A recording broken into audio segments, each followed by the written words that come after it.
ഇസ്ലാമിന്റെ ഇസ്സത്ത് നഷ്ടപ്പെടുത്തുന്ന രീതിയിൽ സംസ്കാരങ്ങൾക്കും മറ്റുള്ള ആഘോഷങ്ങൾക്കും പ്രാധാന്യം കൊടുക്കുന്നവർ, ചിത്രങ്ങൾക്ക് വേണ്ടി കാത്തിരിക്കുന്നവർ, വളരെ സങ്കടകരമായ ഇതുപോലത്തെ പല അനുഭവങ്ങളുണ്ട്.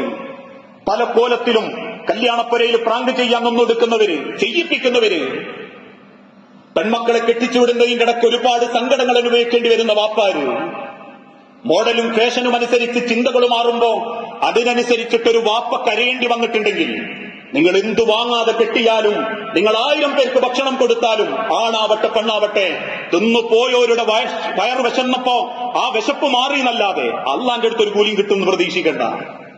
ഇന്ന് അതൊക്കെയാ ഫാഷൻ. ഈ പറഞ്ഞതിന്റെ അർത്ഥം കല്യാണപ്പുരം മരിച്ച പോലെ ആക്കണമെന്നൊന്നല്ല. ആഘോഷിക്കാം പരിധിക്കുള്ളിൽ നിന്നുകൊണ്ട്.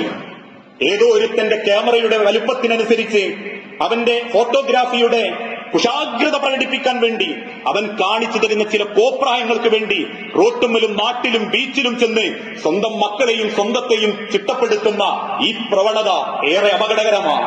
നാളെ ബെഡ്റൂമിന്റെ രഹസ്യങ്ങൾ കാണേണ്ട ഒരു ചിന്തയിലേക്ക് എത്തിയില്ലേ? 9 മാസം ഗർഭിണിയായ പെണ്ണിന്റെ വയറ് കാണിച്ച് അവളുടെ ഗർഭത്തിന്റെ ഡേറ്റ് ജനങ്ങളെ അറിയിച്ചില്ലേ? സേവിന്റെ ഡേറ്റിന്റെ പേരും പറഞ്ഞ് കല്യാണത്തലേന്നും പിറ്റേന്നുമായി അയിഞ്ഞാട്ടങ്ങൾ കണ്ട് ഉടുത്തതും ഉടുക്കാത്തതും കാണേണ്ടി വന്നിട്ടില്ലേ?